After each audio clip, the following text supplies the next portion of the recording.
बिस्मिल्लाहिर्रहमानिर्रहीम। आज का जो हमारा टॉपिक है वो है करंट अफेयर 2021 के।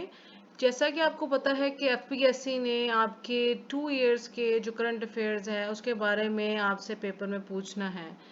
तो वो जो 2 इयर्स हैं उसमें हमारे पास 2021, 2022 और फॉर द सेफर साइड हम कुछ जो एमसीक्यूज हैं वो 2020 के भी करेंगे।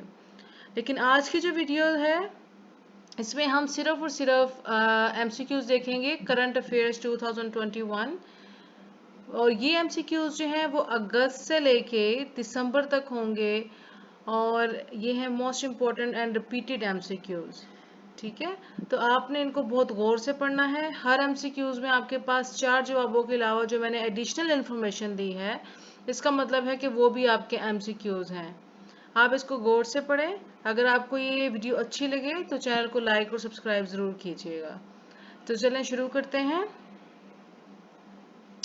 ओके जी, फर्स्ट एमसीक्यूज है player of the tournament for PSL 5 was. अब पीएसएल 5 का जो प्लेयर ऑफ द टूर्नामेंट है वो कौन है।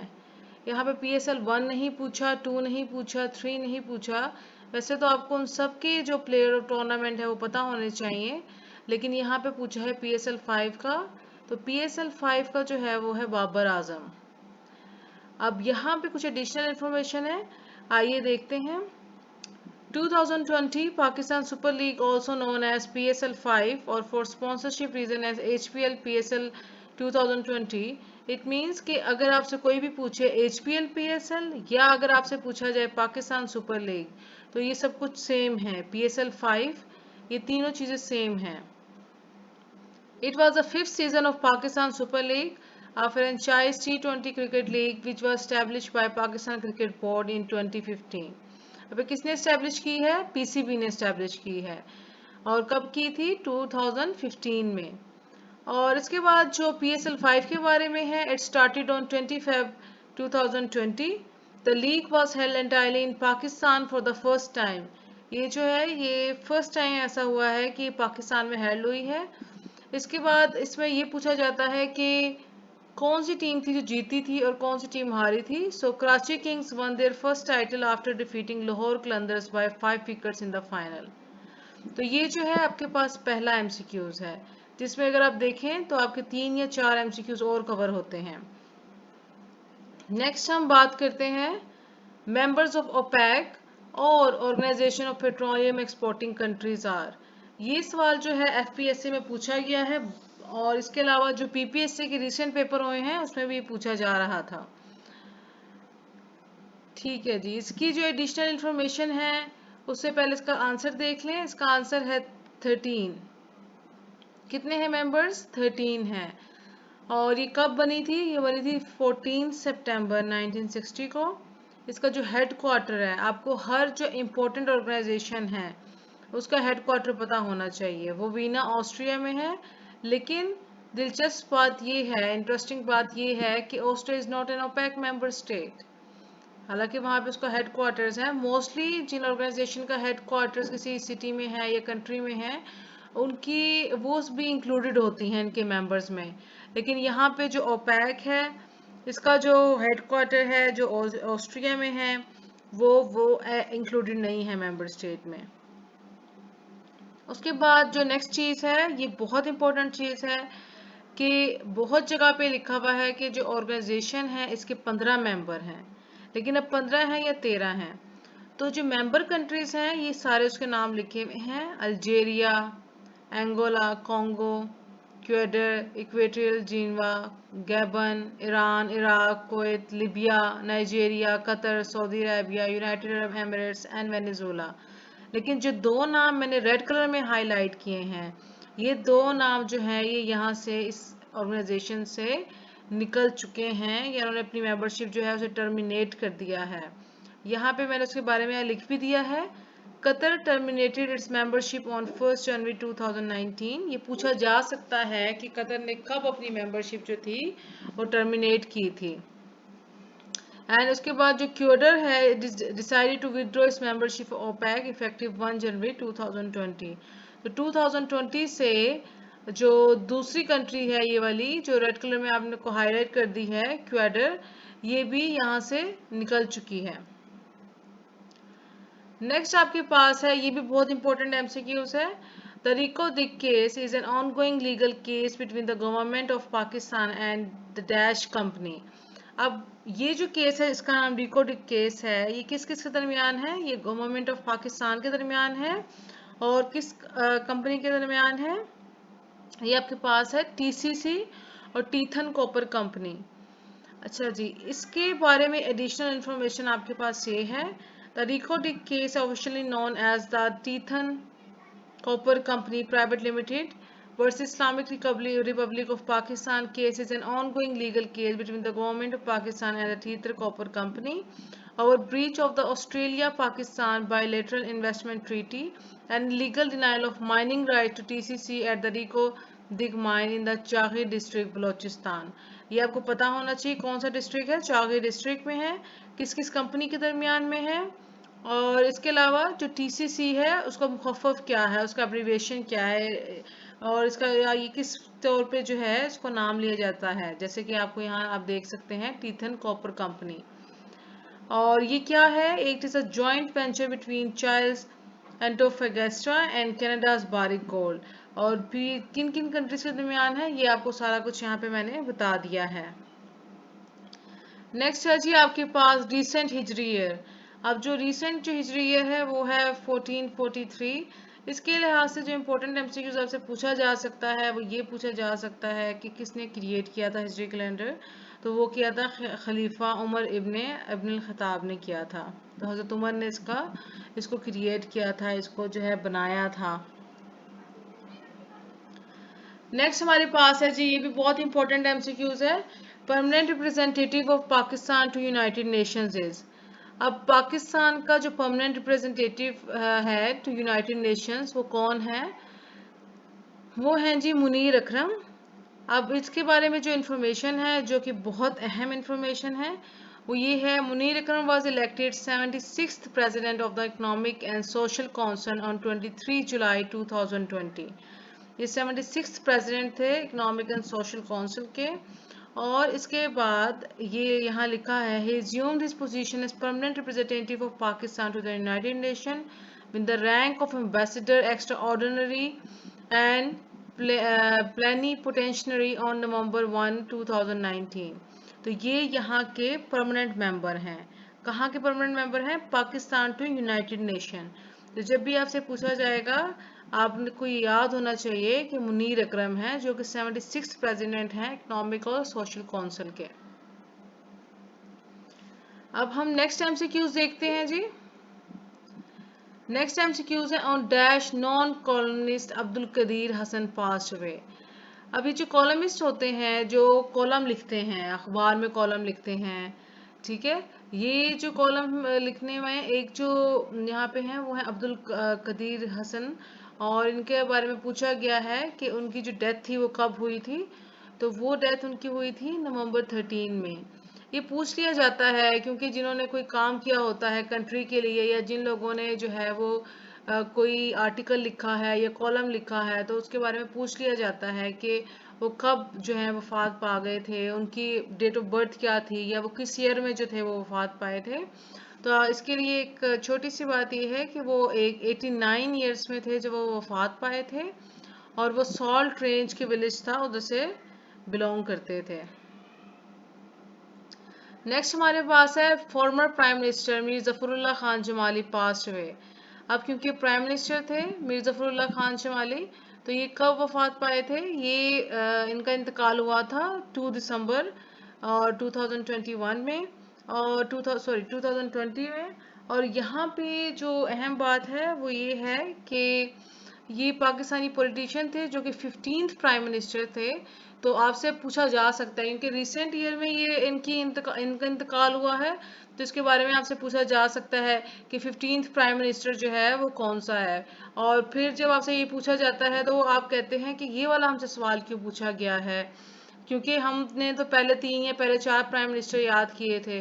तो ये जो रिसेंट जो चीज़ें चेंजेस हो रही होती हैं वो भी आपने जो है वो अपने मद्देनज़र रखनी होती हैं, उनको नज़रअंदाज नहीं करना होता है। तो इसलिए आपको पता होना चाहिए मीर ज़फ़रुल्लाह खान जमाली जो थे वो 2020 में फोत हुए हैं, जो इनका 15th प्राइम मिनिस्टर थे। और इन्होंने कब रेजिग्नेशन दिया था? 2004 में रेजिग्नेशन दिया था। और he was the first and only elected prime minister from Balochistan. ठीक है, ये सिर्फ फर्स्ट और ओनली इलेक्टेड प्राइम मिनिस्टर थे बलोचिस्तान के। उसके बाद आपके पास है on September 16 Pakistan and dash country sign an agreement to promote two way tourism in SCO member state. अब पाकिस्तान और चाइना ने मिलकर एक एग्रीमेंट साइन किया था ताकि टूरिज्म जो है उसको जो है वो फ़रोग़ दिया जा सके। अब SCO के बारे में जो ज़रूरी मालूमात हैं वो आपको पता होनी चाहिए। जैसा कि ये ऑर्गेनाइजेशन कब बनी थी? 15 जून 2001 को। इसका फर्स्ट नाम था शंघाई 5, लेकिन इसका जो न्यू नेम है वो है शंघाई कोऑपरेशन ऑर्गेनाइजेशन, और इसको शंघाई पैक्ट भी कहा जाता है। उसके बाद मोस्ट इम्पोर्टेंट पॉइंट है कि जब भी आपके पास कोई ऑर्गेनाइजेशन है तो आपने उसका करंट सेक्रेटरी जनरल जो है वो ज़रूर याद रखना है, क्योंकि ये सवाल काफ़ी ट्रेंडिंग है। एक ना एक सवाल करंट अफेयर्स में ज़रूर पूछ लिया जाता है किसी भी ऑर्गेनाइजेशन का, जैसे कि OIC का, या फिर आपके पास जो दूसरी ऑर्गेनाइजेशन है उनके बारे में पूछ लिया जाता है करंट सेक्रेटरी जनरल जो है वो कौन है। यहाँ पे जैंग मिंग है जो कि इनकी 3 इयर्स टर्म है, जो 3 साल के लिए हैं अपॉइंट हुए हैं। इनका हेडक्वार्टर जो है वो बीजिंग चाइना में है। और पाकिस्तान ने कब ज्वाइन किया था, ये भी एक अलग से MCQ पूछा जाता है। पाकिस्तान ने कब ज्वाइन किया था? पाकिस्तान ने ज्वाइन किया था शंघाई कॉरपोरेशन ऑर्गेनाइजेशन को 9 जून 2017 में। ये वाला MCQs भी आपसे बार बार पूछा जाता है, ठीक है, क्योंकि पाकिस्तान ने कौन कौन सी ऑर्गेनाइजेशन को कब ज्वाइन किया है, उनका करंट सेक्रेटरी क्या है, पाकिस्तान जो है वो कौन कौन से ऑर्गेनाइजेशन से उसने अपना पैकेज टर्मिनेट कर लिया है, वो सब कुछ आपको ये पता होना चाहिए, खास तौर पे पाकिस्तान के बारे में।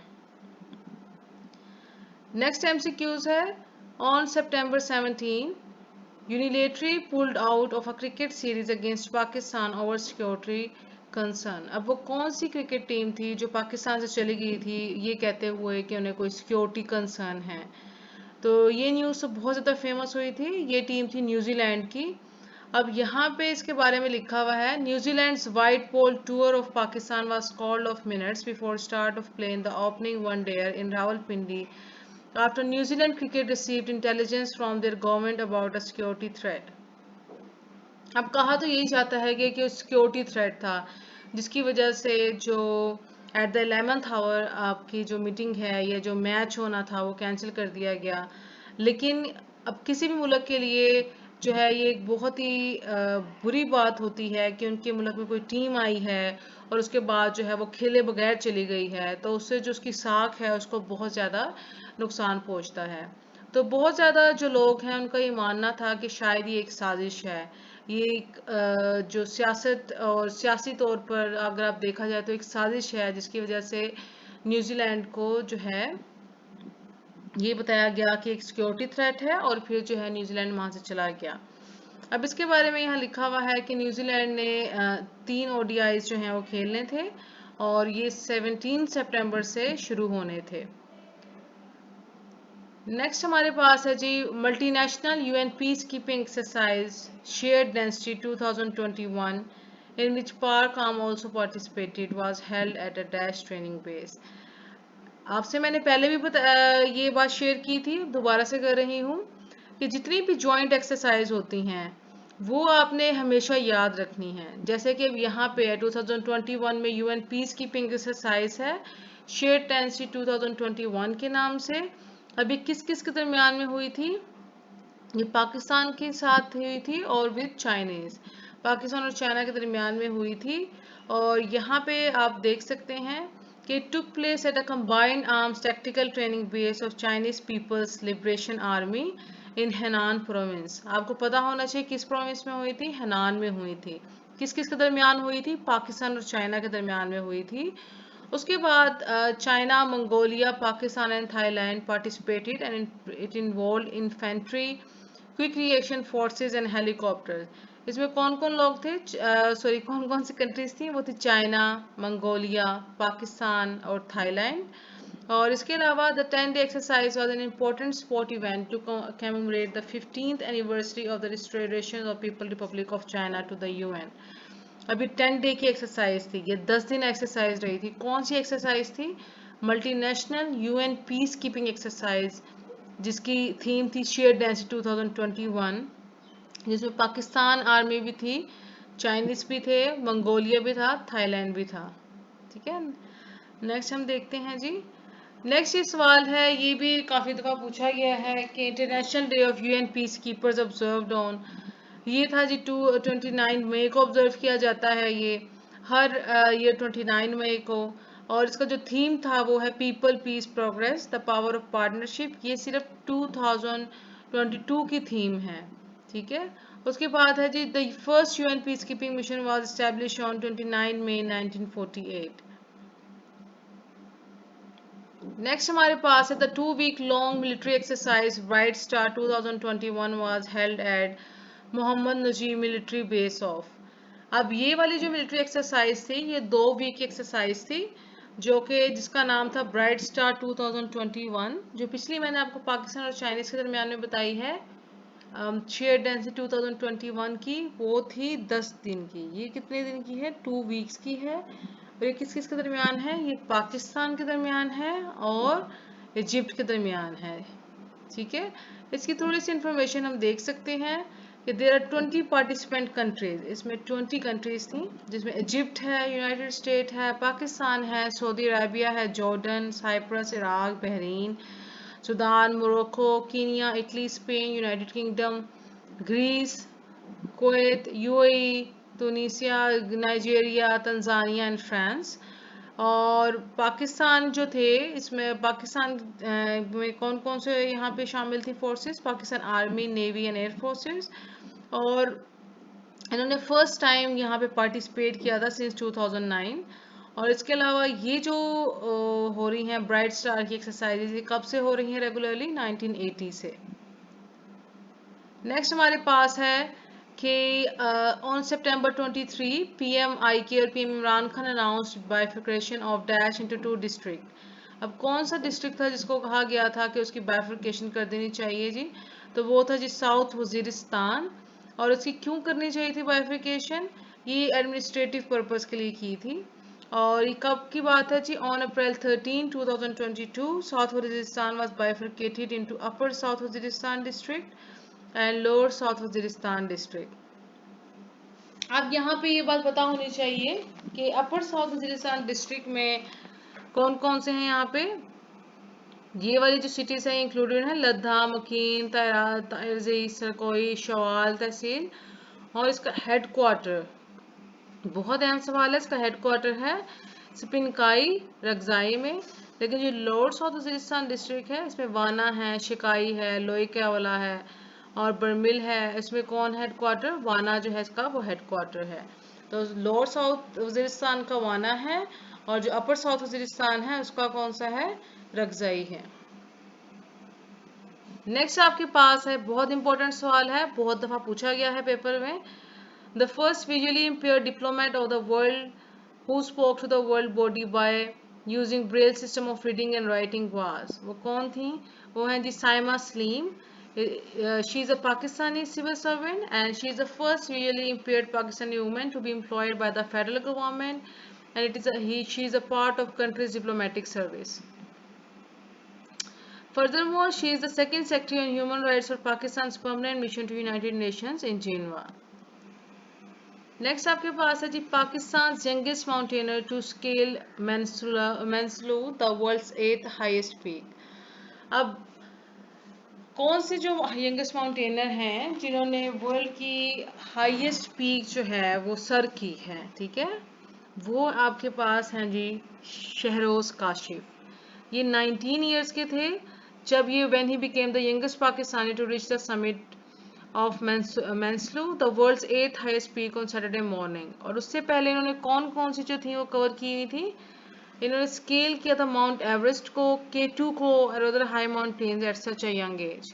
तो ये आपने याद रखना है, क्योंकि ये ऐसे सवाल ज़रूर पूछे जाते हैं जिसमें जो पाकिस्तान है उसका पोटेंशियल नज़र आ रहा होता है, तो ये सवाल भी आपसे पूछा जा सकता है और इनफैक्ट ये सवाल पूछा भी गया है। नेक्स्ट है जी, where is the headquarter of NTC located. अब एनटीसी क्या है आपके पास, ये है जी नेशनल टेलीकॉम कॉरपोरेशन, और इसका जो हेडक्वार्टर है वो इस्लामाबाद में है, और it has been establish under Pakistan telecom reorg act 1996 to provide secure and reliable telecom services to federal, provincial government departments and institution as a federal government may determine। तो ये जो थी, ये जो आपके पास हेडक्वार्टर एनटीसी का, ये आपने याद रखना है, इस्लामाबाद में है, और ये किसके अंडर स्टैब्लिश हुई थी, पाकिस्तान टेलीकॉम एक्ट था 1996 का, उसके अंडर ये जो है एस्टैब्लिश की गई थी। नेक्स्ट आपके पास है, on October 1 Pakistani mountaineer scale the 867 meter और 8167 meter high Dhaulagiri mountain in Nepal. अब नेपाल में जो माउंटेन था जो कि 8000 की बुलंदी पर था, उसको किस माउंटेनर ने पाकिस्तान का स्केल किया है, वो आपके पास है Sirbaz Khan. He is the first Pakistani to climb 9 of the world's highest 14 peaks, each of which has a height of more than 8000 meter। ये भी आपने याद रखना है। जो मैनास्लू है वो की थी शहरोज काशिफ ने, और सिरबाज खान ने की है ये वाली जो दलगुरी माउंटेन है नेपाल में, उसको। नेक्स्ट फिर एक जॉइंट एक्सरसाइज के बारे में है, ये है जी Naseem Al Bahr 13 is a major joint naval exercise held between the navies of. ये किस किस की नेवीज के दरमियान में थे, पाकिस्तान एंड सऊदी अरेबिया की नेवी के दरमियान में था। मोस्ट इंपॉर्टेंट पॉइंट है यहाँ पे पूछ लिया जाता है कि ये शमशीर, पीएनएस शमशीर जो है वो किस जॉइंट एक्सरसाइज में जो थी वो शामिल थी, या पूछ लिया जाता है Z9E जो है वो किस जॉइंट एक्सरसाइज में शामिल था। तो इस वजह से मैंने जितने भी शिप्स और एसिड इसमें इस्तेमाल हुए थे वो यहाँ पे लिख दिए हैं। शिप्स हैं जी, पीएनएस शमशीर है, जलालत क्लास मिसाइल बोट है, HMS अल रियाद है, HMS अल फारूक है, HMS बदर है। एयर एसिड्स में आपके पास है F-15SA, WS-16-1 seeking and Z9E। तो ये आपको सारा कुछ पता होना चाहिए इसके बारे में। नेक्स्ट आपके पास है, ये भी एक ऑर्गेनाइजेशन है, ये आप इसे पार्टनरशिप भी कह सकते हैं, एक एग्रीमेंट है, 3 कंट्रीज के बारे में यहाँ पे पूछा गया है। AUKUS is a new trilateral partnership formed on UK, US and Australia, UK, US and Pakistan, UK, US and KSA या none। तो ये जी AUKUS जो है, it is also styled AUKUS is a trilateral security pact between Australia, UK and United States, and it announced on 15 September 2021 for the Indo-Pacific region। और इसका जो एक M है वो ये है जी कि under the pact the US and the UK will help Australia to acquire nuclear power submarines। Next आपसे पूछा गया है कि who was the first country in the world to accept bitcoin as legal tender. आपने सुना होगा legal tender के तौर पे एक कंट्री थी जो बिटकॉइन को उन्होंने अपनी करेंसी कहा था। ये काफ़ी मशहूर था बिटकॉइन जो 2021 में। तो वो जो कंट्री थी वो एल सल्वाडोर थी, और जो एल सल्वाडोर है इनका जो कैपिटल है वो सैन सल्वाडोर है, और इसका जो करंट प्रेसिडेंट है वो नायब ब्यूकल है। अब ये जो सवाल होते हैं ये एफपीएससी पूछ लेता है जी कौन सी कंट्री थी, उसका प्रेसिडेंट कौन सा था, उसकी करेंसी क्या थी, तो वो आपको सारी पता होनी चाहिए। नेक्स्ट आपके पास है, on August 16 PMIK launch the first phase of single national curriculum for students from grade. अब जो फर्स्ट फेज था सिंगल नेशनल करिकुलम का, जिसे SNC भी कहा जाता है, वो कौन से ग्रेड तक था, वो था जी 1 to 5 ग्रेड तक। नेक्स्ट आपके पास क्वेश्चन है, renowned educationist, feminist and human right activities Veena Saigal passed away on. अब ये बहुत ज़्यादा मशहूर एजुकेशनिस्ट थी, फेमिनिस्ट थी, और इसके अलावा ये ह्यूमन राइट एक्टिविस्ट भी थी। इनकी बहुत फेमस बुक्स भी हैं, और ये पास्ट हुई थी या इनकी डेथ हुई थी अगस्त 27 को, और she is a senior member of women action form and को फाउंडर ऑफ एजक थिएटर ग्रुप। और इनकी जो फेमस बुक्स थी वो कौन कौन सी थी, ये आपने याद रखनी है, ये पूछी जाती हैं। Knowledge and identity, articulation of gender in educational discourse in Pakistan, ownership और death, Women and Tenant Struggles in Pakistan, Punjab, The State and the Limits of Counter-Terrorism, The Case of Pakistan and Sri Lanka। तो ये 3 books हैं जो इनकी बहुत मशहूर books हैं, ये आपको याद रखनी है। अगर आपको ये वीडियो पसंद आई हो और अगर आप ये चाहते हैं कि मैं ऐसी और वीडियोस आपके लिए बनाऊं, तो आप इस चैनल को लाइक और सब्सक्राइब करना ना भूलिएगा। आपका बहुत शुक्रिया। अपना बहुत ख्याल रखें, पेपर की बहुत अच्छी तैयारी करें। फिर मिलते हैं। अल्लाह हाफिज़।